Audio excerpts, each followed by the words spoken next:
Hello guys, welcome to pure NCERT classes. मेरे channel पर आप सभी का स्वागत है। इस वीडियो में हम पढ़ेंगे क्लास 8 साइंस का chapter number 10 that is sound.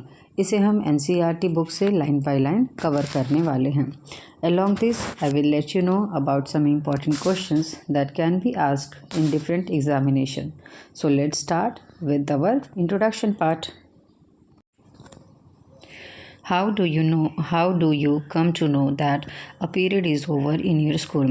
आपको कैसे पता चलता है कि कोई भी पीरियड, जैसे आप स्कूल जाते हैं तो वहाँ पे क्लासेस करते हैं, तो हर एक सब्जेक्ट का जो अलग अलग पीरियड डिसाइडेड होता है according to your time table आपकी क्लासेस चलती हैं। तो वहाँ पे आपको कैसे पता चलता है कि आपका एक पीरियड ओवर हो चुका है? You come to know easily that someone is at your doorstep when he knocks और you hear the sound of the doorbell. और दूसरा कि जैसे ही आपके दरवाजे पे कोई आके नॉक करता है या फिर हम एंट्रेंस पे बेल बजाता है तो आपको पता चलता है कि वहाँ पे कोई है। Most of the time you can make out that someone is approaching you just by hearing the footstep. और कभी कभी किसी के पैरों की आहट को भी सुन के आपको पता लगता है कि कोई आपकी तरफ या फिर आपकी तरफ आ रहा है।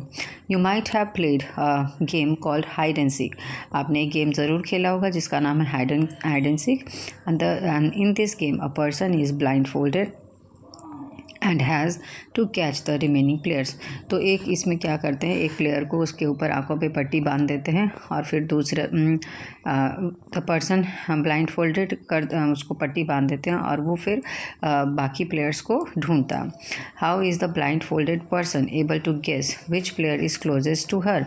और यहाँ पे जो ब्लाइंड फोल्डेड जो बच्चा होता है या फिर पर्सन होता है, इंडिविजुअल होता है, उसे कैसे पता चलता है कि कोई उसके कौन उसके आसपास है।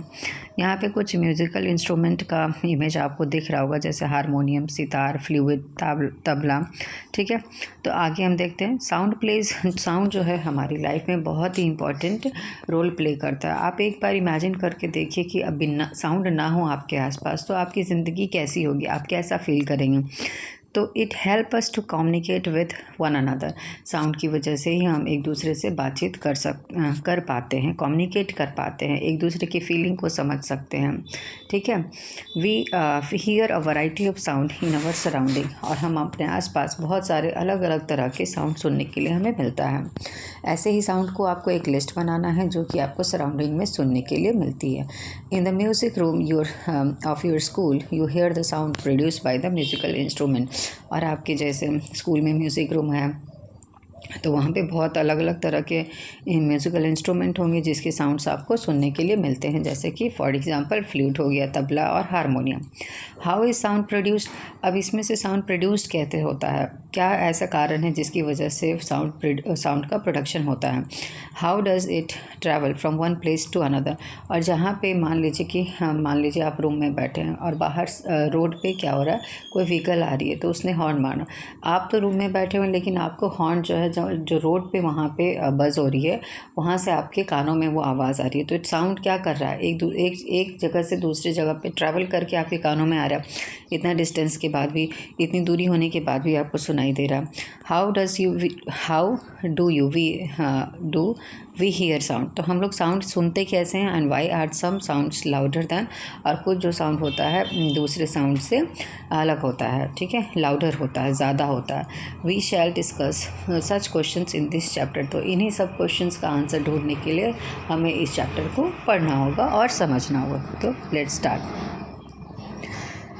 Come to the topic 10.1 that is sound is produced by vibrating body.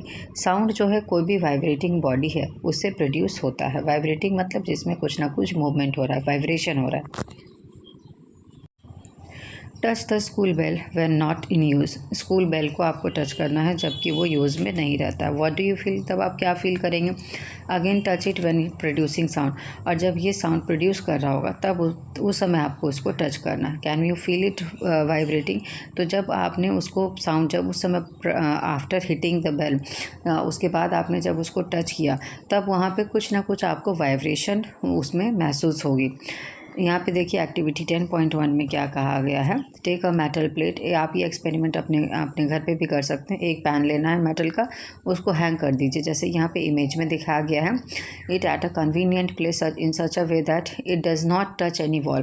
तो उसको हैंग इस तरह से करना है वो कि मतलब वो बिल्कुल उसको फ्रीली हैंग करना है ताकि उसके आसपास उसमें किसी वॉल से अटैच ना हो। Now strike it with a stick. उसको फिर स्टिक से स्ट्राइक करना है, एक बार उस पर मार देना है छड़ी से टर्न करके। तो do you here a sound? तब क्या आप मतलब साउंड सुनाई देगा? टच द प्लेट और pan gently with your fingers. अब उसके बाद आपको तुरंत उसको प्लेट को टच करके या फिर उस यूटेंसिल को टच करके देखना। तो आप क्या फील करेंगे? वहाँ पे आपको वाइब्रेशन फील होगी। जैसे यहाँ पे एक बच्चा करना ना, इसी तरह से आपको ये एक्सपेरिमेंट परफॉर्म करके आपको ऑब्जर्वेशन करनी है। Again strike the plate. फिर से आप स्ट्राइक करिए प्लेट को स्टिक से and hold it tightly with your hands. अब इमीडिएटली आफ्टर, और जैसे ही आप मतलब स्ट्राइक करेंगे उसके जस्ट बाद ही दोनों हाथों से उसको आपको पकड़ लेना है। And do you still here the sound? उसके बाद देखिए कि उसमें से साउंड आ रहा है या नहीं। Touch the plate after it stop producing sound. फिर उसके बाद जब वो साउंड प्रोड्यूस करना बंद कर दे तब उसके बाद प्लेट को टच करके देखिए। तो क्या उस समय आपको जब साउंड प्रोड्यूस होना बंद हो जाए तब क्या उसमें कोई वाइब्रेशन होगा? नहीं होगा। जब तक वाइब्रेशन होगा तभी तक साउंड प्रोड्यूस होता है। ठीक है। नेक्स्ट यहाँ पे देख लिया activity 10.2। Take a rubber band. एक रबर बैंड लेना है, put it around the longer side of the pencil box. और इस तरह से उसको प्लेस करना है पेंसिल बॉक्स के ऊपर। उसके बाद बीच बीच में 2 पेंसिल यहाँ पे दोनों एंड्स पे उसको इंसर्ट कर देना है। Now plug the rubber. अब जो बीच में जो रबर बैंड का जो पार्ट है उसको आपको प्लग करना है, ऊपर की तरफ खींचना है। ठीक है, मिडिल पार्ट से। उसके बाद अब देखिए क्या कोई साउंड आपको नज़र आया? सॉरी, नज़र क्या आएगा, सुनाई देगा। तो वहाँ पे ऑब्जर्व करिए कि कोई साउंड आपको सुनाई दे रहा है या नहीं। As you learn in class 7, आपने जैसे क्लास 7 में पढ़ा था, टू एंड फ्रो और the back and fourth motion of the object is called vibration. और हमने पीरियोडिक मोशन के बारे में पढ़ा था क्लास 7 में कि जो ऐसा मोशन जो कि after a fix time period के बाद अपने आप को रिपीट करता है उसको हम पीरियोडिक मोशन करते हैं। तो यहाँ पे जो वाइब्रेशन है वो भी एक तरह का टू एंड फ्रो यानी आगे पीछे and back and forth and to and fro and back and forth, आगे पीछे या ऊपर नीचे का वाइब्रेशन का मोशन को ही हम वाइब्रेशन कहते हैं।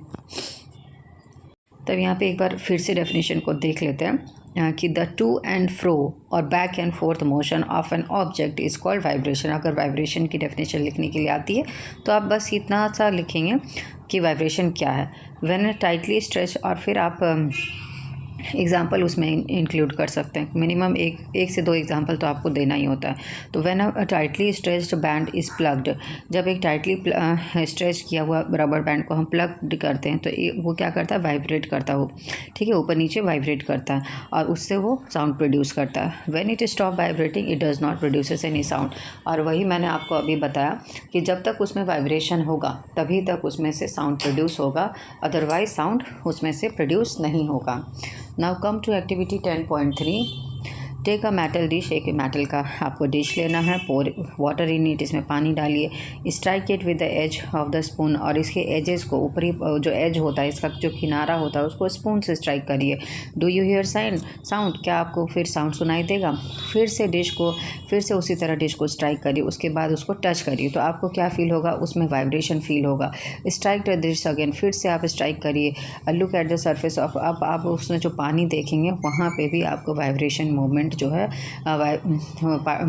है आपको वाइब्रेट करता हुआ, पानी भी वाइब्रेट करता हुआ आपको दिखाई देगा।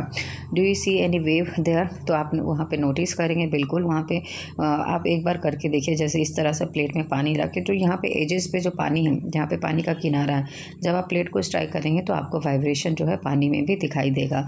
Vibrating dish produces wave in the water. तो जब कोई डिश वाइब्रेट कर रही होती है तो वो वेव को प्रोड्यूस करती है, कहाँ पे? पानी में। ठीक है, तो we see that the vibration vibrating object produces sound. तो जितने भी वाइब्रेटिंग ऑब्जेक्ट्स हैं वो क्या करते हैं, साउंड को प्रोड्यूस करते हैं। In some cases the vibration are easily visible to us. कुछ केसेस में जो है हमें वाइब्रेशन बिल्कुल आसानी से दिख जाता है, हम ऑब्जर्व कर लेते हैं बिल्कुल आँखों से कि मतलब कोई ऑब्जेक्ट वाइब्रेट करता है। But in most cases the amplitude is so small that we can not see them. लेकिन कभी कभी ऐसा होता है, बहुत सारे केसेस में, in most of the cases में आपको ऐसा देखने के लिए मिलेगा कि उनका जो एम्पलीट्यूड है वो क्या है, इतना कम है कि हमको ऐसे नॉर्मली देखने से हमें पता नहीं चलता है। However we can feel them, लेकिन हम उसे फील कर सकते हैं। Take a hollow coconut shell. अब यहाँ पे देखिए एक खाली कोकोनट शेल को लेना है and make a musical instrument, एक तारा, और उससे क्या बनाना है, एक तारा बनाना है। You can also make it with the help of an earthen pot, और चाहे एक मिट्टी के बर्तन से, एक मिट्टी के पॉट से भी बना सकते हैं। Play the instrument this instrument and identified vibrating part. अब उसको प्ले करना है और वहाँ पे देखना है कि आपको इस म्यूजिकल इंस्ट्रूमेंट में कौन से पार्ट में वाइब्रेशन हो रही है। Make a list of familiar. इसी तरह से अलग अलग म्यूजिकल इंस्ट्रूमेंट को आपको क्या करना है, लिस्ट बनाना है, फिर उसको प्ले करके देखना है। उसके बाद आपको ये आइडेंटिफाई करना है कि कौन से पार्ट में वाइब्रेशन एक्चुअली हो रही है। Few examples are given in the table. आगे एक टेबल है जिसमें कि कुछ एग्जाम्पल्स दिए हुए हैं, ठीक है। जैसे कि अगर वीणा बजाते हैं, वीणा को प्ले करते हैं तो उसको stretch vibrating part producing sound, कौन सा पार्ट, उसमें जो स्ट्रिंग्स होती है वीणा में, वो वहाँ से वाइब्रेशन होता है और वहीं से वो साउंड प्रोड्यूस होगा। तबला स्ट्रेच्ड मेम्ब्रेन, जो मेम्ब्रेन उस पर लगा होता है तबला के ऊपर, तो वहाँ पे वाइब्रेशन होती है और वहाँ से साउंड प्रोड्यूस होता है। इसी तरह से आपको ये टेबल को कंप्लीट करना है, ठीक है।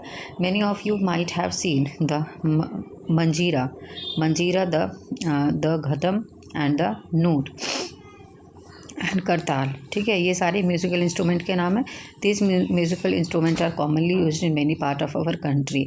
तो यहाँ पे ना इन सब का नाम आपको पता होना चाहिए, ठीक है। और एक बार इसकी इमेज जो है गूगल पे सर्च करके आप देख सकते हैं।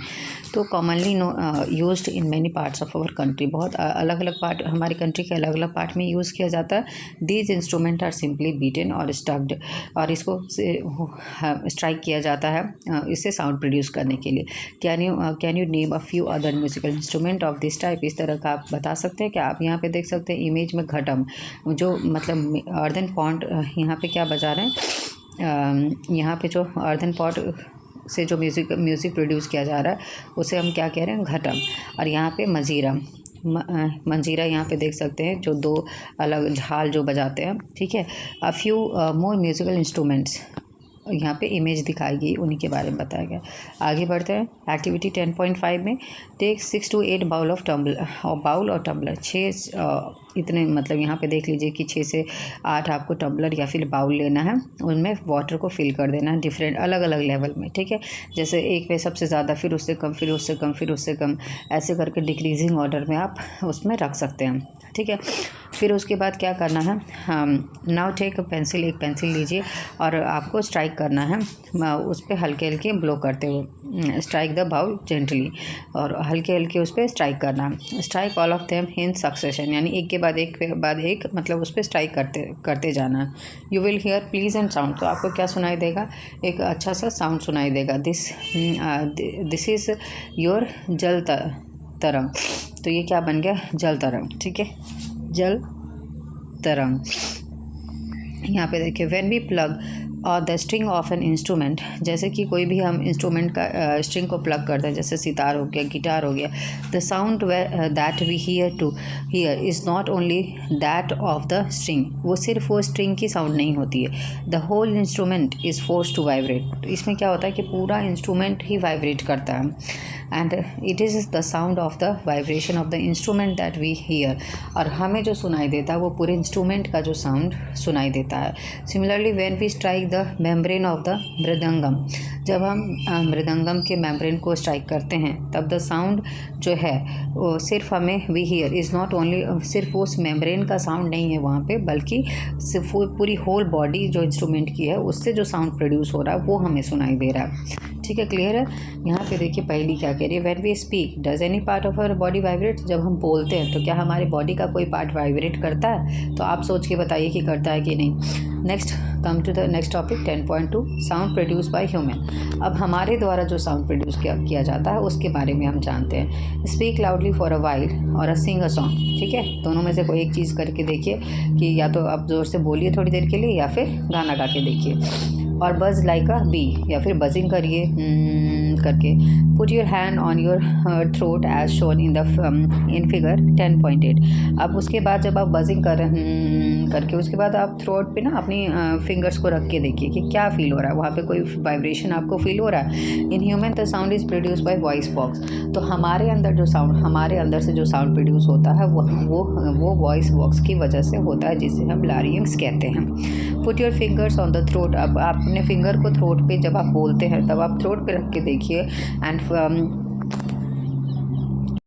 अपने फिंगर को थ्रोट के ऊपर रख के देखिए, वहाँ पे एक आपको हार्ड पार्ट नज़र आएगा। ठीक है, फील कर पाएंगे आप, एक बम्प, हार्ड बम्प फील कर पाएंगे। And that seems to move. अब उसमें जो है वो मूवमेंट करते हुए दिखता है जब हम कुछ स्वेलो करते हैं या खाना खाते हैं।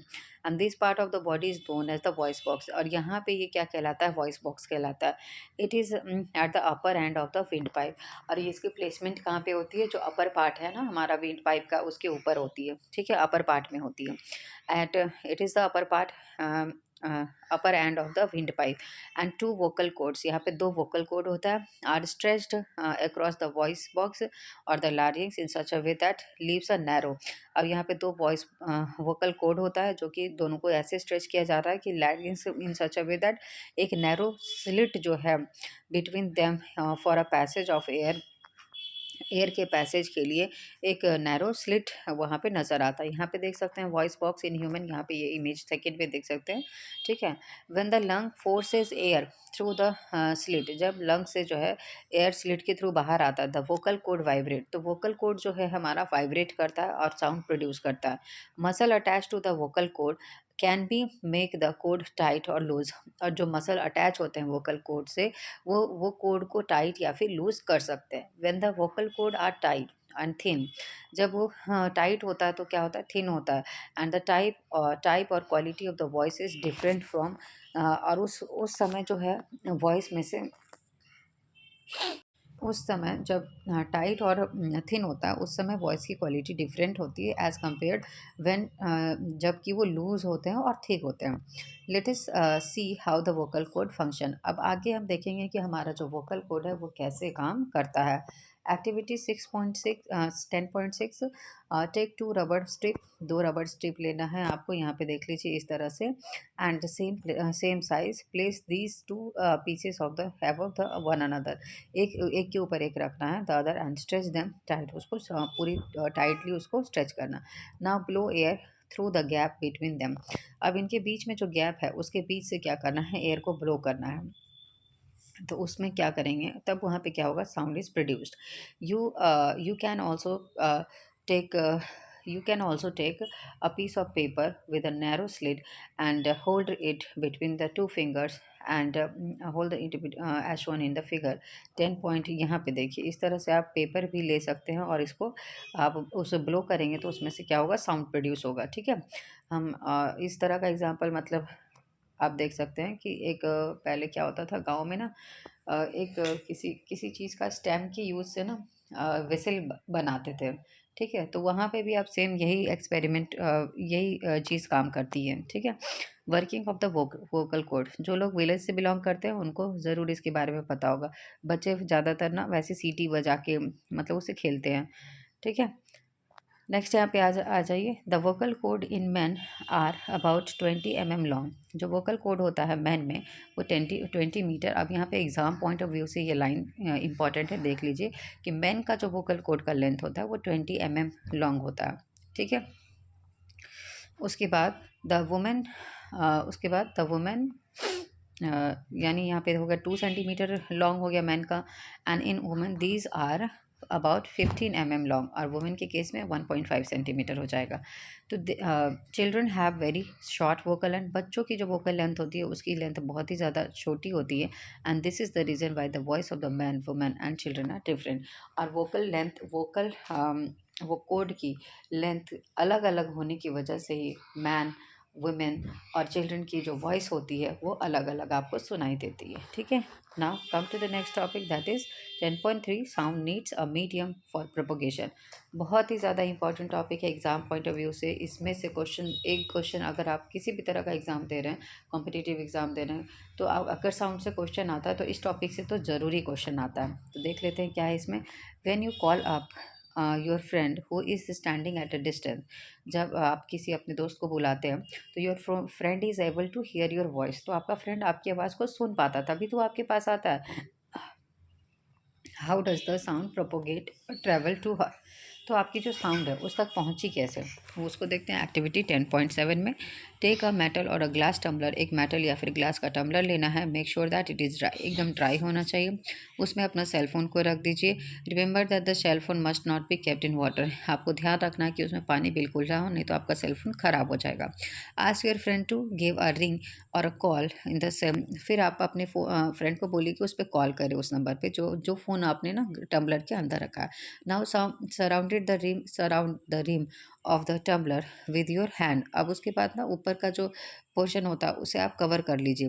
Put your mouth on the opening between your hands, यहाँ पे देखिए sound needs a medium to travel. अब यहाँ पे इस तरह से करना है आपको, indicate your friend to give a ring again. उसके बाद क्या, उसको पूरा कवर करने के बाद आपको फ्रेंड को बोलना कि फिर से कॉल करे। Listen to the ring while sucking air from the tumbler, अब टम्बलर को उठा के आपको उसका एयर जो है अपने अंदर सक कर लेना पूरा, यानी उसमें से एयर को पूरा खींच लेना है अंदर, ताकि उसमें एयर ना रहे। उसके बाद जब रिंग करने के लिए बोलेंगे तो listen to the ring while sucking the air from the, अब उस समय आप रिंग सुनने की कोशिश करिए। Does the sound become fainter as you suck the air, तो क्या वहाँ पे फेंट हो गया, उतना लाउड आपको सुनाई दे रहा है रिंग जितना कि पहले जब वो उसने ऐसे फ्रीली मतलब प्लेस किया हुआ था बाहर ग्लास के अंदर जो फ़ोन है। Remove the tumbler from your mouth, उसके बाद टम्बलर को अपने माउथ से हटा दीजिए। Does the sound becomes loud again, तो जब आप माउथ से हटा देंगे तब आपको क्या सुनाई देगा कि साउंड जो है लाउडर सुनाई दे रहा है। तो can you think explanation, it is possible that the decreasing amount of air in the tumbler had something to do with the decreasing loudness of the ring, तो जैसे आपने क्या देखा कि जैसे ही आपने उसमें से एयर सक कर लिया तो आवाज़ की जो है वो लाउडनेस जो है कम हो गई, है ना। तो यहाँ पे एक रिलेशन इस्टेब्लिश हो रहा है कि एयर की जो प्रेजेंट है, जितना एयर प्रेजेंट होगा उतना ही जो साउंड है जो आपको लाउडर सुनाई देगा। जैसे ही आपने एयर की प्रेजेंस को कम किया तो लाउडनेस जो है कम हो गई। Indeed if you had been able to suck all the air in the tumbler, अगर आप क्या करते, अगर आप एबल होते कि उसमें से जितना भी एयर है ना ग्लास में उस सबको सक कर लेते, बिल्कुल एयर की प्रेजेंस ज़ीरो कर देते, तब क्या होता कि आपको बिल्कुल भी साउंड सुनाई नहीं देता। ठीक है, तो you will not listen any sound. Actually sound को इसीलिए इस एक्सपेरिमेंट से हम यही कंक्लूड करते हैं कि साउंड को ट्रैवल करने के लिए एक मीडियम की ज़रूरत होती है। ठीक है, चाहे वो मीडियम सॉलिड हो, लिक्विड हो या फिर गैसियस हो। ठीक है, तो साउंड ये बहुत इंपॉर्टेंट लाइन है, बहुत इंपॉर्टेंट कि साउंड जो है क्या साउंड, हाँ, क्या साउंड को ट्रैवल करने के लिए मीडियम चाहिए। तो yes, sound needs a medium to travel. When air has been removed completely from a vessel it is said that there is a vacuum, और ऐसे स्पेस को जहाँ से हमने पूरी तरह से एयर को रिमूव कर दिया, वहाँ पे एयर की बिल्कुल भी ज़ीरो प्रेजेंट है बिल्कुल, तो उस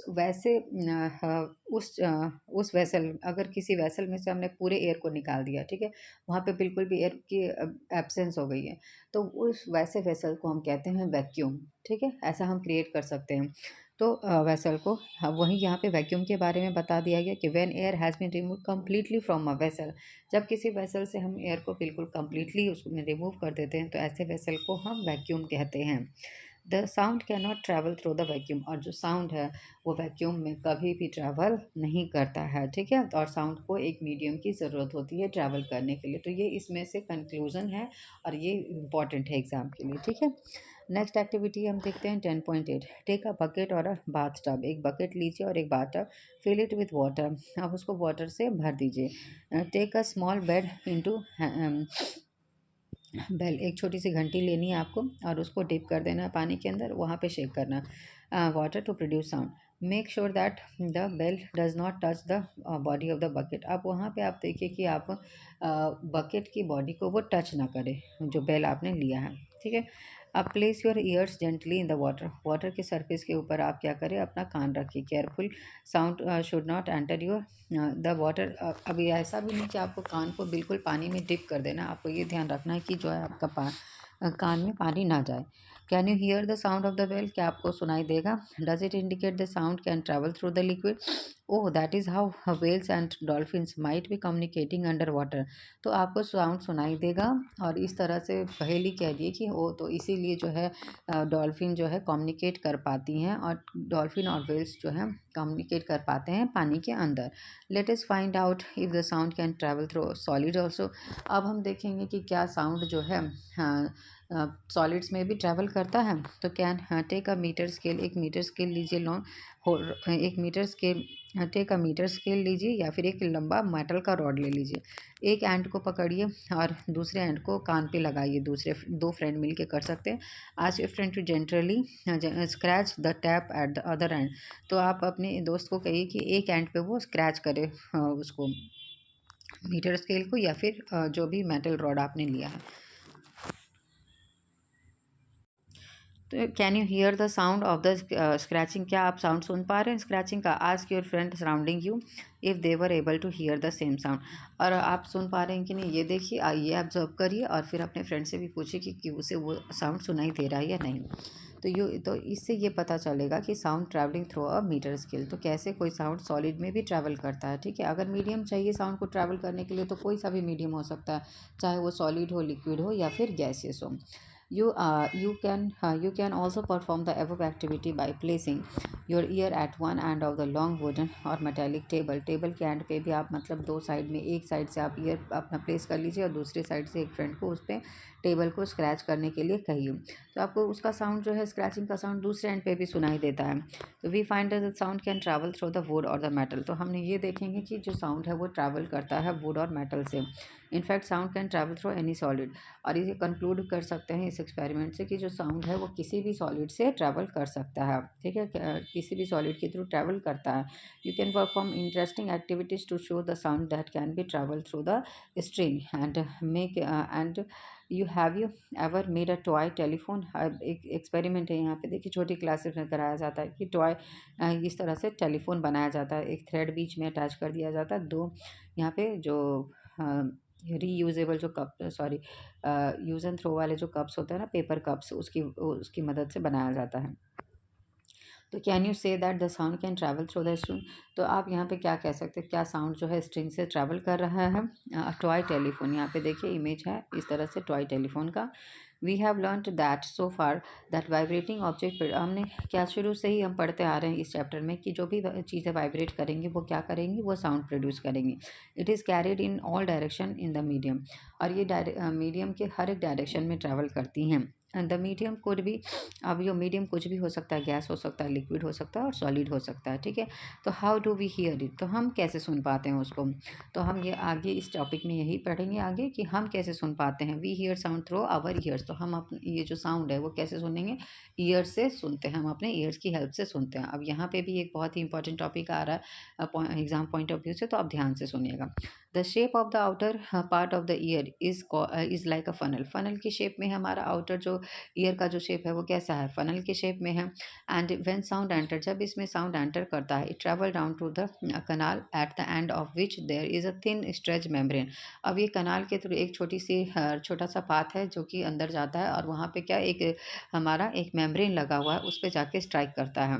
there it thin stretched membrane. ठीक है, it is called ear drum, जिसे हम वो थिन मेम्ब्रेन को हम कहते हैं ईयर ड्रम।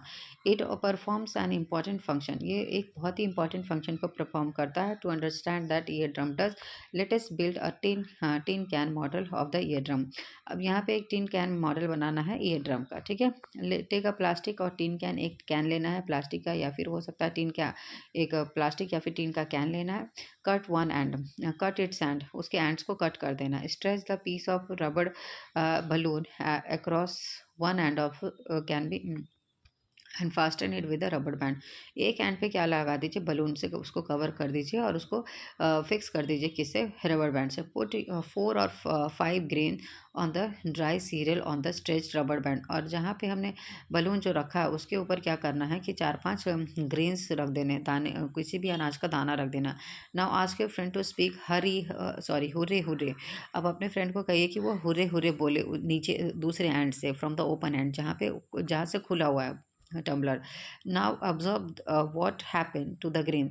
तो आप देखेंगे जो ग्रेन आपने ऊपर रखा है, बलून पे रखा है या फिर रबड़ जो पोर्शन पे रखा है, तो वो क्या करेगा, वाइब्रेट करेगा। ठीक है, तो understanding the action of the ear drum. तो इसी तरह से हमारा ईयर ड्रम भी काम करता है। जब साउंड हमारे कान में एंटर करता है तो ईयर ड्रम क्या करता है, वाइब्रेट करना शुरू करता है। तो the ear drum is like stretched rubber sheet. जो हमारा जो ईयर ड्रम है वो भी एक स्ट्रेच्ड रबर शीट की तरह है, जो कि sound vibrate makes the ear drum vibrate. और जो साउंड का वाइब्रेशन है वो ईयर ड्रम को वाइब्रेट करता है। The ear drum send vibration to the inner ear. और फिर जो है ईयर ड्रम जो है वाइब्रेशन को अंदर और इनर ईयर में भेजता है। एंड ये भेजता है। From the from there the signal goes to the brain. और वहाँ से फिर सिग्नल कहाँ जाता है, ब्रेन में जाता है। This is how we hear. और इस तरह से हम क्या कर पाते हैं, सुन पाते हैं। ठीक है, तो यहाँ पे आप देख सकते हैं ईयर ड्रम, ये जो यहाँ पे ये ईयर ड्रम देख सकते हैं कि कैसा है। इनर ईयर का पार्ट देखिए, हाँ ठीक है, ह्यूमन ईयर का जो स्ट्रक्चर है वो आप एक बार देख लीजिए। नेक्स्ट यहाँ पे है, we must never put a sharp pointed और हार्ड। यहाँ पे एक प्रिकॉशन बताया गया है आपको कि हमेशा इस चीज़ का ध्यान रखें कि कभी भी आपको कोई शार्प चीज़ आपके कान में नहीं डालना है। ठीक है, हार्ड थिंग्स को कभी भी ईयर में नहीं डालना है। ये क्या कर सकता है, ये आपके ईयर ड्रम को डैमेज कर सकता है। अगर ईयर ड्रम डैमेज हो गया तो आप क्या हो जाएंगे, फिर आप नहीं सुन पाएंगे। ठीक है, तो इससे आपका कान खराब हो सकता है। तो इस चीज़ का हमेशा आपको ध्यान रखना है। अब नेक्स्ट टॉपिक देख लेते हैं 10.5, amplitude, time period and frequency of a vibration. अब इसमें जितने भी टर्म्स हैं वो बहुत समझना बहुत ज़रूरी है कि क्या क्या होता है। We have learn that the to and fro motion of an object is known as vibration. जब कोई भी ऑब्जेक्ट का मोशन जो टू एंड फ्रो होता है तो उसे हम वाइब्रेशन कहते हैं। और ये मोशन को और ऑसिलेटरी मोशन भी कहते हैं, क्योंकि क्या कर रहा है, ये ऊपर नीचे ऑसिलेटरी, क्योंकि एक तरह से ऑसिलेशन कर रहा है। जैसे कि आप मान लीजिए पेंडुलम को देख सकते हैं, तो वॉच में जो पेंडुलम होता है वो भी क्या करता है, to and fro motion show करता है। ठीक है, अलॉन्ग इट्स एक मीन पोजीशन से। अब यहाँ पे आगे देखते हैं, you have already learn the earlier classes about the oscillatory motion and its time period. तो हमने जो एक ऑसिलेशन, कोई भी जो है एक ऑसिलेशन कंप्लीट करने के लिए जितना टाइम पीरियड लगता है, तो उसको हम एक टाइम पीरियड कहते हैं। द नंबर ऑफ ऑसिलेशन पर second is called its frequency. और जितना एक सेकेंड में जितना ऑसिलेशन वो करेगा वो उसका फ्रीक्वेंसी कहलाता है। ठीक है, नंबर ऑफ ऑसिलेशन पर सेकेंड, तो वो उसका क्या हो जाएगा, फ्रीक्वेंसी कहलाएगा of that oscillation. Frequency is expressed in hertz. अब यहाँ पे जो क्वेश्चन पूछा जाता है एग्ज़ाम में कि फ्रीक्वेंसी की यूनिट क्या है। ठीक है, तो फ्रीक्वेंसी की यूनिट है हर्ट्ज, ये ध्यान में रखिएगा। A frequency 1 hertz is 1 oscillation पर second. And if object oscillate, मतलब 20 टाइम्स अगर कोई चीज़ ऑसिलेट कर रही है 1 सेकेंड में 20 बार ऑसिलेट कर रही है, तो इसकी फ्रीक्वेंसी क्या होगी। तो यू कैन 1 सेकेंड में 20 बार वो ऑसिलेट कर रही है। तो हमने क्या पढ़ा था कि फ्रीक्वेंसी क्या होता है, नंबर ऑफ ऑसिलेशन पर सेकेंड। तो 1 सेकेंड में जितना वो ऑसिलेट करेगी वही उसकी फ्रीक्वेंसी हो जाएगी। ठीक है, तो you can recognise many familiar sounds without seeing the object producing them. यहाँ पे आप बहुत सारे ऐसे ऑब्जेक्ट को भी with seeing the object producing them. How it is possible, the sound must be different enable you to recognise them. Have you ever thought that factors make them different. अब मतलब अलग अलग तरह की साउंड आपको सुनाई देती है ना। कुछ लाउडर होती है, कुछ क्या होती है कि जिसमें से कि कम साउंड सुनाई दे रहा है। तो ये सब किस पे डिपेंड करता है, ये सब उसके एम्पलीट्यूड पे डिपेंड करता है एंड फ्रीक्वेंसी पे। तो फिर amplitude and frequency are the two important properties of any sound. जो एम्पलीट्यूड और फ्रीक्वेंसी है वो दो किसी भी साउंड का इंपॉर्टेंट प्रॉपर्टी है। We can we differentiate the sound on the basis of their amplitude and frequency. तो क्या हम साउंड को उसकी फ्रीक्वेंसी और एम्पलीट्यूड पे डिफ्रेंशिएट कर सकते हैं। नेक्स्ट हम देखते हैं लाउडनेस एंड पिच। लाउडनेस और पिच क्या होता है। टेक अ मेटालिक टम्बलर, एक मेटल से बना हुआ टम्बलर लेना है, and table spoon, strike the table spoon gently at the brim. Table spoon को उसके किनारों पे क्या करना है, आपको जेंटली उसके स्ट्राइक करना है, ठीक है। यहाँ पे देखिए, thermocol ball touching the vibrating glass tumbler. अब इस तरह से एक थर्मोकोल बॉल को उस पर टच किया गया तो किस तरह से वो वाइब्रेट कर रहा है। Hear the sound produced, now bang the spoon on the tumbler and hear the. दोनों तरह से आपको टच करके और फिर दूसरा एक बार उस पर स्ट्राइक करके दोनों दोनों ही केसेस में आपको उसके साउंड को सुनना है। Is the sound louder when the tumbler is struck hard. जब आपने टम्बलर को जोर से मतलब आपने स्ट्राइक किया तो क्या साउंड लाउडर सुनाई दिया। नाउ सस्पेंड स्मॉल थर्मा। उसके बाद एक रिम में आपको क्या करना है, एक थर्माकोल बॉल को अटैच करके टम्बलर में टच करना है रिम को। उसके बाद vibrate the tumbler by striking. उसके बाद टम्बलर को वाइब्रेट करना है टच स्ट्राइक करके। See how far the ball is displace. तो कितनी दूर वो जो है वाइब्रेट होके गया, मतलब जो बॉल थर्मोकोल बॉल है कितनी दूर तक वो डिस्प्लेस्ड हुआ। This displacement of the ball is measured of the amplitude of the vibration. और यही जो बॉल का जो डिस्प्लेसमेंट है वही क्या कहलाता है, हमारा amplitude of the vibration of the tumbler. Now strike the tumbler gently and then a little harder. उसके बाद फिर एक बार हल्के से उसको स्ट्राइक करना है, एक बार पूरे ज़ोर से करना है। उसके बाद कंपेयर करिए कि एम्पलीट्यूड, दोनों ही वाइब्रेशन के केसेस में उनके एम्पलीट्यूड को कंपेयर करना है, किस चीज़ में जो है एम्पलीट्यूड ज़्यादा होगा। अब यहाँ पे देखिए, loudness of the sounds proportional to the square of the amplitude. जितना लाउडनेस होगा साउंड का वो उसके एम्पलीट्यूड के स्क्वायर के बराबर होगा of the vibrating producing the sound. For example, जैसे कि मान लीजिए कि the amplitude become twice the loudness increases by factor of 4। अगर एम्पलीट्यूड को हम टू टाइम्स बढ़ाते हैं तो लाउडनेस 4 टाइम्स बढ़ जाता है। द लाउडनेस जो है एक्सप्रेस करते हैं डेसीबेल से। ये भी इंपॉर्टेंट है कि साउंड की जो लाउडनेस है वो उसकी यूनिट क्या है, मेजरमेंट यूनिट क्या है, तो वो है डेसीबेल, और उसे स्मॉल डी और कैपिटल बी से डिनोट कर रहे हैं। The following table give some idea of the loudness of the sound coming from the various sources. अब यहाँ पे अलग अलग सोर्सेज से जो साउंड आ रहा है उसकी लाउडनेस के बारे में यहाँ पे दिया गया है, उसे हम देख लेते हैं। जब हम नॉर्मल ब्रीदिंग करते हैं तब हमारी साउंड लाउडनेस क्या होती है साउंड की, 10 डेसिबल। सॉफ्ट विस्पर, अगर हल्के हल्के चुपके चुपके बातें करते हैं धीरे धीरे, तब हमारी लाउडनेस कितनी होती है, 30 डेसिबल। एंड नॉर्मल जैसे नॉर्मल हम लोग जैसे अभी बातचीत करेंगे तब कैसा कितना होगा, 60 डेसिबल होगा। बिजी ट्रैफिक, जहाँ पे मतलब कि बहुत एकदम गाड़ी आ रही है जा रही है, एकदम बहुत साउंड क्रिएट हो रहा है, नॉइज़ क्रिएट हो रहा है, तो उस समय 70 डेसिबल। और एवरेज फैक्ट्री में कितना होता है, फैक्ट्री में एवरेज कितना साउंड प्रोड्यूस होता है, तो 80 decibel. Above 80 decibel the noise become physically painful. अगर 80 डेसिबल से अगर ज़्यादा साउंड हो जाएगा तो वो सच में आप उसको टॉलरेट नहीं कर पाएंगे और वो पेनफुल होगा, ठीक है। The loudness of the sound depends on the it's amplitude. जो लाउडनेस है तो साउंड का, तो हमने क्या कंक्लूड किया ऊपर से कि मतलब ये किस पे डिपेंड करता है, एम्पलीट्यूड पे डिपेंड करता है। व्हेन द एम्पलीट्यूड वाइब्रेशन, जब एम्पलीट्यूड ज़्यादा होगा तो लाउडनेस भी ज़्यादा होगा। एंड व्हेन द एम्पलीट्यूड, अगर एम्पलीट्यूड कम होगा तो the sound produced is feeble, और तो एम्पलीट्यूड कम होगा तो साउंड जो है वो हल्की सुनाई देगी हमें, ठीक है। तो इन सब कॉन्सेप्ट को बिल्कुल ध्यान में रखिएगा, यहाँ कहीं से भी क्वेश्चन फॉर्म हो सकता है इन सब लाइन से, ठीक है। एनसीईआरटी का एक एक लाइन इंपॉर्टेंट है, इसीलिए तो मैं एक एक लाइन बाय लाइन डिस्कस कर रही हूँ ताकि कुछ भी ना छूटे, ठीक है। नेक्स्ट है हमारा, compare the sound of a baby with that of the adult. आप एक बच्चे का जो साउंड है उसको एक एडल्ट के साउंड के साथ कंपेयर करना है। It is there any difference, क्या है कोई डिफरेंस है इसमें। Even if two sounds are usually loud, दो साउंड अगर लाउड है, दे डिफर इन सम वे, किसी ना किसी तरह से बताइए कोई भी ऐसा दो साउंड है जो कि आपको सेम, जो दो पर्सन बात कर रहे हो तो क्या, चाहे भले ही उन लोगों का लाउडनेस जो है सेम रहे लेकिन उसमें से वॉइस अलग अलग आती है, आप रिकॉग्नाइज कर सकते हैं ये किसकी है और ये किसकी, अगर आपके जान पहचान वाले लोग हैं तो, ठीक है। I wonder why my voice is different from that of my teacher. बुझो को क्या लग रहा है कि मेरा जो वॉइस है वो मेरे टीचर से अलग क्यों है। The frequency determines the shrillness and the pitch of the sound. तो जो फ्रीक्वेंसी है, अब हम एम्पलीट्यूड पहले हमने डिस्कस किया कि वो लाउडनेस को अफेक्ट करती है।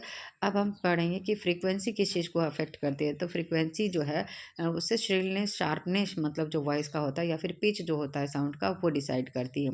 इफ़ द फ्रीक्वेंसी जो है वाइब्रेशन का हायर होगा तो the sound is shrill and has a higher pitch. तो उस फ्रीक्वेंसी ज़्यादा है तो पिच भी ज़्यादा होगा। And if the frequency of the vibration is low तो साउंड लोअर पिच, और साउंड अगर फ्रीक्वेंसी कम है तो पिच भी कम होगा।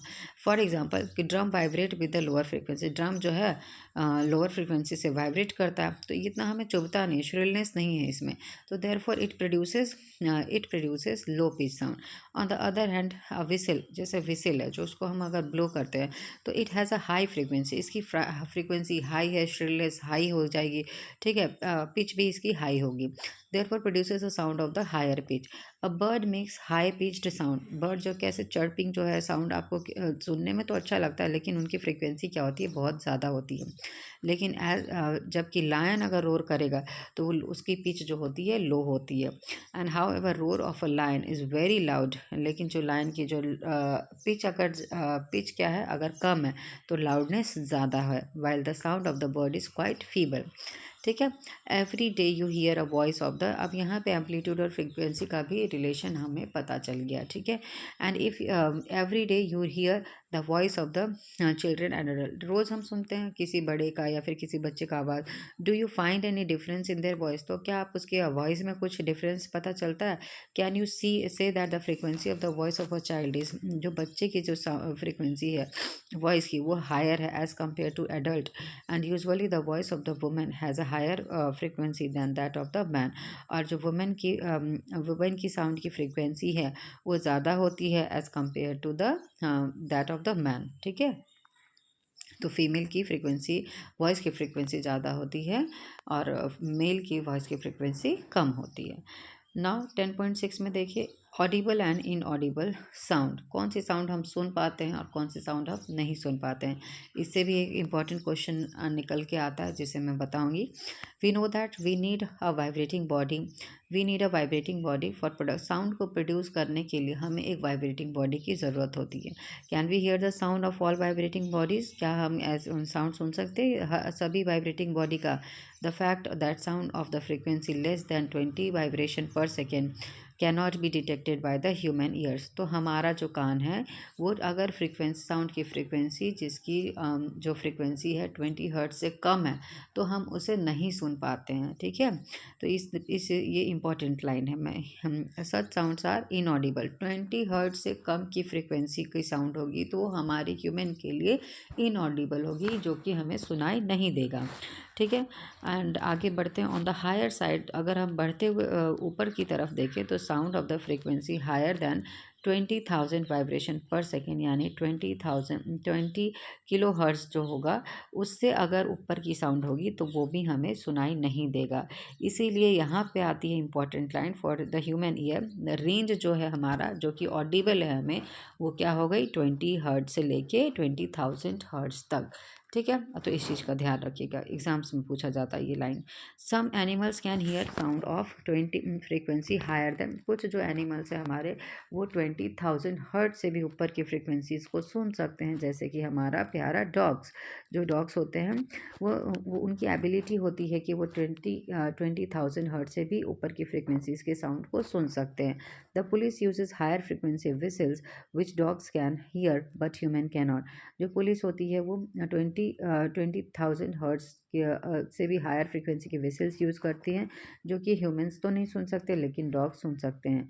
The ultrasound equipment familiar to us for investigating and tracking many medical problems works at the frequency higher than, तो कुछ ultrasound करने का जो इक्विपमेंट होता है या इन्वेस्टिगेशन में कुछ इंस्ट्रूमेंट का इस्तेमाल होता है, या फिर ट्रैकिंग में अगर किसी मेडिकल प्रॉब्लम के ट्रैकिंग के लिए कोई इंस्ट्रूमेंट इस्तेमाल हो रहा है तो उनमें जो फ्रिक्वेंसी का यूज़ किया जाता है वो 20,000 हर्ट्ज से ज़्यादा की फ्रिक्वेंसी इस्तेमाल की जाती है, ठीक है।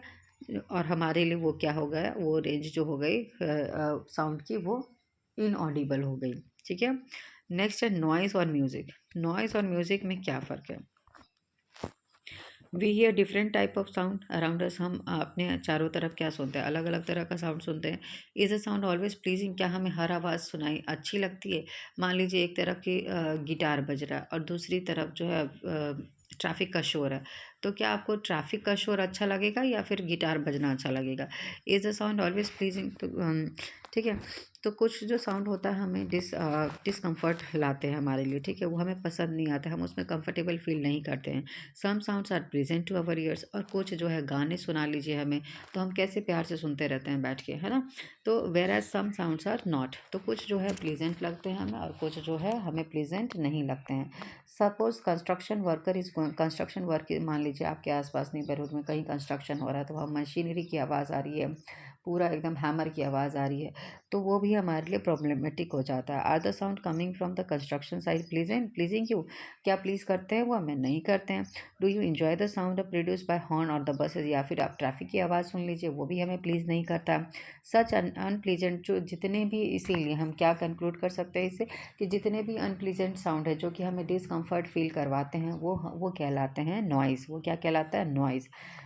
In the classroom if you all the students speak together, what would the sound produce is called? और इसी तरह से जब आप स्कूल में क्लास में सारे बच्चे एक साथ शोर करने लगते हैं, सभी एक दूसरे से बातें करने लगते हैं, शोर करते हैं, हल्ला करते हैं, तो टीचर क्या कहती हैं? डोंट मेक एनी नॉइज़, है ना। तो उसे क्या बोला कि नॉइज़ बोला वहाँ पे, तो ये क्या हो गया? नॉइज़ हो गया और वो अनप्लीजेंट हो गया हमारे लिए। इसके other hand, on the other, दूसरे साइड में अगर हम देखते हैं तो कुछ साउंड को हम इंजॉय करते हैं। जैसे कि मान लीजिए किसी म्यूजिकल इंस्ट्रूमेंट का साउंड हो गया, in which is pleasing to the ear, जो कि हमारे कानों को अच्छा लगता है सुनना, है ना। Sound produce by the harmonium, जैसे हारमोनियम बज रहा है, म्यूजिकल साउंड प्रोड्यूस हो रहा है। स्ट्रिंग सितार बज रहा है, म्यूजिकल साउंड प्रोड्यूस हो रहा है। But if the musical sound become too loud, it will remain, would it remain melodious?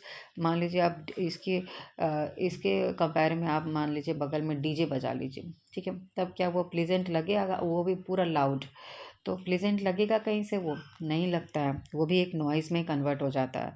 Next सुनिए, नेक्स्ट है टॉपिक 10.1 नॉइज़ पोल्यूशन। अब नॉइज़ पोल्यूशन के बारे में जानेंगे। You already know that air pollution के हमने एयर पोल्यूशन के बारे में पहले पढ़ चुके हैं। And presence of the unwanted gas and particle in the air is called air pollution. आप यहाँ पे एक छोटा सा डेफिनेशन में दिया हुआ एयर पोल्यूशन का, कि जो अनवांटेड पार्टिकल्स हैं, जो गैसेस में अनवांटेड गैसेस जो जो प्रोड्यूस या फिर पार्टिकल जो कि हमारे एयर में प्रेजेंट होते हैं, उसे हम कहते हैं air pollution. Similarly presence of excess और unwanted sound in the environment, जो साउंड अनवांटेड है, हाँ, ऐसे साउंड जो कि अनवांटेड है हमारे इन्वायरमेंट में प्रेजेंट है, उसे हम कहेंगे नॉइज़ पोल्यूशन। तो can you list some sources of the noise pollution? हाँ, तो ट्रैफिक का जो साउंड है वो नॉइज़ पोल्यूशन है, कंस्ट्रक्शन वर्क पे जो नॉइज़ प्रोड्यूस हो रहा है वो नॉइज़ पोल्यूशन है, फैक्ट्रीज में से जो साउंड प्रोड्यूस हो रहा है वो नॉइज़ पोल्यूशन है, क्रैकर्स का जो एक्सप्लोजन का जो साउंड है वो क्या है? वो भी एक वो नॉइज़ पोल्यूशन है, ठीक है। लाउड स्पीकर्स जितने यूज़ हो रहे हैं वो सब नॉइज़ पोल्यूशन है। What source is the home में लीड टू द नॉइसेज? अब आप बताइए कि घर में ऐसा कौन सा चीज़ है, घर में अगर हम मशीनरी का इस्तेमाल करते हैं, जैसे ग्राइंडर का इस्तेमाल करते हैं, तो वो भी एक तरह से नॉइज़ पोल्यूशन है एट अ लो लेवल, ठीक है। वॉशिंग मशीन की आवाज़ हो गई तो वो भी, या फिर घर में बच्चे शोर कर रहे हैं तो वो भी एक तरह से नॉइज़ क्रिएट कर रहे हैं। Television and transistor radio at high volumes, जब किचन में जो अप्लाइंसेस यूज़ करते हैं, या फिर कूलर की आवाज़, देखिए यहाँ पे दिया भी हुआ है अलग अलग एग्जांपल। कंडीशनर का एयर कंडीशनर का आवाज़ हो गया, और सारे ये कैसे कंट्रीब्यूट करते हैं? ये नॉइज़ पोल्यूशन क्रिएट करने में कंट्रीब्यूशन अपना देते हैं। तो what are the harms of the noise pollution? तो ये हमारे लिए जो नॉइज़ पोल्यूशन है वो बहुत ही ज़्यादा हार्मफुल है। Do you know that presence of the excessive noise in the surrounding में कॉज हेल्थ रिलेटेड प्रॉब्लम? और अगर हम ऐसे शोर शराबे वाली जगह में रहते हैं, या फिर ऐसी जगह पे रहते हैं जहाँ पे बहुत ज़्यादा नॉइज़ पोल्यूशन है, तो वो हमारे लिए अनहेल्दी होता है। लैक ऑफ, इसमें हम क्या क्या देखिए, इससे बहुत सारे डिजीज़ेस भी हमारी बॉडी को हो सकता है, जैसे कि नींद नहीं आएगी ठीक से, हाइपरटेंशन, अगर अच्छे से रेस्ट नहीं करेगी बॉडी तो हाइपरटेंशन, ब्लड प्रेशर, या फिर घबराहट हो सकती है, और भी बहुत सारे हेल्थ डिसऑर्डर्स हो सकते हैं, may be caused by the noise pollution. A person who is exposed to loud sound continuously may get temporary और even permanent impairment of hearing. और कुछ जो पर्सन है अगर लंबे समय तक लाउड स्पीकर्स या फिर लाउड साउंड के एनवायरनमेंट में रहते हैं तो वो क्या हो सकते हैं, टेम्पररी बहरे हो सकते हैं या फिर उनको हियरिंग में प्रॉब्लम हो सकती है या फिर परमानेंटली। अभी एक न्यूज़ आई थी, किसी सिंगर का नाम याद नहीं आ रहा मुझे, तो उनको भी क्या हुआ कि ज़्यादा देर तक हेडफोन्स यूज़ करने की वजह से उनके कानों में आवाज़ नहीं जा रही थी, बिल्कुल वो सुन नहीं पा रही थी, हियरिंग प्रॉब्लम हो गया था उन्हें। ठीक है, तो आपको बहुत देर तक हेडफोन्स का भी यूज़ नहीं करना है। मिनिमम इन इन सब चीज़ों का इस्तेमाल ना मिनिमम करना है। Measure to limit noise pollution. अब यहाँ पे कौन से ऐसी चीज़ों का इस्तेमाल I think measure the limit noise pollution. Measure क्या क्या हम स्टेप्स ले सकते हैं ताकि जो है नॉइज़ पोल्यूशन है वो कम हो जाए। To control the noise we must control the source of noise. तो अगर हमें नॉइज़ पोल्यूशन को कंट्रोल करना है तो सबसे पहले वो जो आवाज़ जहाँ से आ रही है, सोर्स जो है, जो कारण है, जो रीज़न है, वहाँ पे जाना पड़े, वहाँ उसको कंट्रोल करना पड़ेगा। तो how can this be achieved, ये कैसे अचीव किया जा सकता है? For this silencing devices must be installed in the aircraft engine. तो वहाँ पे साइलेंसर्स का यूज़ कर सकते हैं ट्रांसपोर्ट व्हीकल में, इंडस्ट्रियल मशीनरीज में या फिर होम अप्लाइंसेस में, जिससे कि साउंड प्रोड्यूस ना हो। How can the noise pollution can be control in the residential area. Residential areas में कैसे हम कंट्रोल कर पाएंगे? All noisy operation must be conducted away from the residential area. जितने भी नॉइजी चीज़ें हैं, अगर हमें बचना है इन सब चीज़ों से तो हम इन सब चीज़ों को क्या अलग थोड़ा दूर जाके ये सब काम कर सकते हैं जहाँ पे नॉइज़ क्रिएट हो। Noise producing industry should be set up. जितने भी नॉइज़ प्रोड्यूस करने वाले इंडस्ट्रीज़ हैं उनको क्या रेसिडेंशियल एरिया से दूर से इस्टेब्लिश करना चाहिए। Use of automobiles horns should be minimise. और जो ऑटोमोबाइल्स का हॉर्न है उसके साउंड को मिनिमाइज करना चाहिए। TV and music system should be run at low. जैसे टीवी है हो गया या फिर म्यूज़िक सिस्टम हो गया, उसको लो वॉल्यूम पे प्ले करना चाहिए। Trees must be planted along the road around building to cut down the sound reaching the resident. और हम ट्रीज़ को प्लांट कर सकते हैं। जो ट्री होगा वो क्या करेगा, जो साउंड है डायरेक्टली रेसिडेंट तक पहुंचने में उसमें क्या हर्डल क्रिएट करेगा। ठीक है, और इससे कम साउंड पहुंच पाएगा, उसको रिड्यूस, उसकी कैपेसिटी को रिड्यूस कर देगा, दस reducing the harmful effect of the noise pollution. और इस तरह से है नॉइज़ पोल्यूशन को कंट्रोल कर सकते हैं। अब यहाँ पे देखिए hearing impairment. Total hearing impairment which is rare is usually from the birth itself.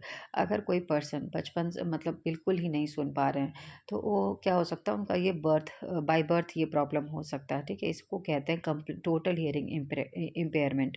ठीक है, और पार्शियल डिसेबिलिटी इज जनरली जो पार्शियल यानी जो पूरी तरह से थोड़ा थोड़ा उनको सुनाई देता है लेकिन ठीक से सुनाई नहीं देता है। तो ये क्या हो सकता है, ये किस कारण हो सकता है? एक कोई बीमारी हो सकती है या फिर अगर चोट लग जाए, किसी एज में इंजरी हो जाए, या फिर एज पे ओल्ड एज पीपल, जैसे आपके घर में दादा दादी होंगे तो उनको क्या, उनके सामने आपको लाउडर बोलना पड़ता है तब जाके वो सुन पाते हैं। ठीक है, क्योंकि उनका जो कैपेसिटी होता है धीरे धीरे एज के साथ जो है सुनने की कैपेसिटी जो होती है हमारी कम हो जाती है। Childrens with impaired hearing need special care. अगर कोई बच्चा आपके पास है जिसको ठीक से सुनाई नहीं देता है तो आपको हमेशा उसकी मदद करनी चाहिए। ठीक है, उससे पोलाइट रहना चाहिए, उसकी हेल्प करनी चाहिए, उसकी केयर करनी चाहिए अच्छे से। By learning sign language such childrens can be communicated effectively. और साइन लैंग्वेज का इस्तेमाल करना चाहिए ऐसे बच्चों को के साथ कम्युनिकेट करने के लिए। मेरी क्लास में भी एक बच्चा है जिसको मतलब कि ठीक से सुनाई नहीं देता है, वो भी अपना हियरिंग एड का यूज़ करता है। तो बच्चे उसके साथ बहुत हेल्पफुल रहते हैं, कोई भी काम हो, कोई भी वर्क हो तो उसको अच्छे से समझाते हैं कि मैम ने क्या पढ़ाया, क्या होमवर्क दिया। और मैं भी कोशिश करती हूँ ज़्यादा से ज़्यादा कि वो मेरी बातों को समझ पाए। ठीक है, क्योंकि बिना सुने और ऐसी क्लास में रहना जहाँ पे बाकी नॉर्मल बच्चे जो अच्छे से सुन पा रहे हैं, जिनको कोई प्रॉब्लम नहीं है सुनने में, और उसके साथ वो बैठता है, वो उस मतलब सारा मतलब वो बच्चों के साथ अच्छे से इशारों से कम्युनिकेट कर पाता है। मुझसे भी अपनी प्रॉब्लम्स अगर कुछ होता है तो बता पाता है। तो बच्चे बहुत उसके टुवर्ड्स बहुत हेल्पफुल रहते हैं। तो ऐसे आपको भी इस तरह से आपको भी, अगर आप कोई आपके आसपास कोई ऐसा बच्चा है जिसको सुनने में प्रॉब्लम होती है तो आप उसकी हेल्प कर सकते हैं। ठीक है, हाँ, सच चिल्ड्रंस कैन कम्युनिकेट इफेक्टिवली। हाँ, बिल्कुल वो अच्छे से कम्युनिकेट कर पाता है, अपनी बातों को समझा पाता है। Because speech develops as direct result of the hearing. Speech जो है, बिकॉज स्पीच अगर हम पूरी तरह से सुन पाते हैं तभी हम पूरी तरह से बोल भी पाते हैं। अ child with a hearing loss may have effect on, अगर कोई बच्चा, और सेम चीज़ वो उसके साथ भी वो हो सकता है कि थोड़ा बहुत सुन पाता हो, लेकिन उसको बोलने में फिर एक्सप्रेशन में प्रॉब्लम आती है, क्योंकि उसने आज तक साउंड सुना ही नहीं है, तो वो बोलेगा क्या, है ना? तो इसीलिए वो अपने आप को थोड़ा सा एक्सप्रेशन में दिक्कत तो आती है। A child with a hearing loss may have, और इसलिए स्पीच पे भी उसका डिफेक्ट है। Technology devices for the hearing impaired have made it possible for such person to improve their quality of the life. और जो हम हियरिंग एड, लेकिन अगर कोई पर्सन बचपन से ही नहीं सुन पा रहा है, कम्प्लीटली डेफ है, तो उसके उस शायद उस पर ये जो हियरिंग एड है वो काम नहीं करेगा।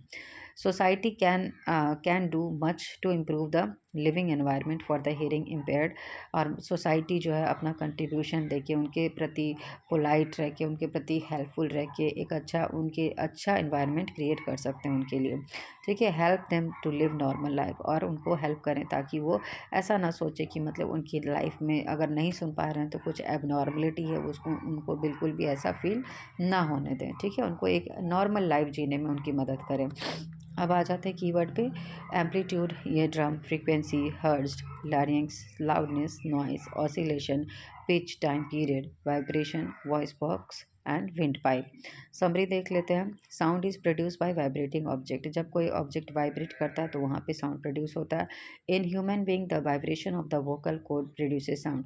और ह्यूमन बीइंग में क्या, जो वो वाइब्रेशन वोकल कोड जो हमारा वाइब्रेट करता है और उससे साउंड प्रोड्यूस होता है। साउंड को ट्रैवल करने के लिए मीडियम की ज़रूरत हो, चाहे वो लिक्विड हो, सॉलिड, लिक्विड और गैसियस हो। ठीक है, and it can not travel in the vacuum. ये लाइन याद रखिएगा कि साउंड जो है वैक्यूम में ट्रैवल नहीं कर सकती है। The ear drum sense the vibration of the sound, ear drum जो है सेंस करता है वाइब्रेशन, साउंड का वाइब्रेशन, और वो इनर ईयर को सेंड करता है। ठीक है, और it send the signal to the brain. इस प्रोसेस को हम हियरिंग कहते हैं। द नंबर ऑफ, कोई भी चीज़ जो है, किसी ऑसिलेशन जो है, वाइब्रेशन है, पर से 1 सेकंड में जितनी वाइब्रेशन होती है या फिर ऑसिलेशन होता है वो उसका फ्रीक्वेंसी कहलाता है।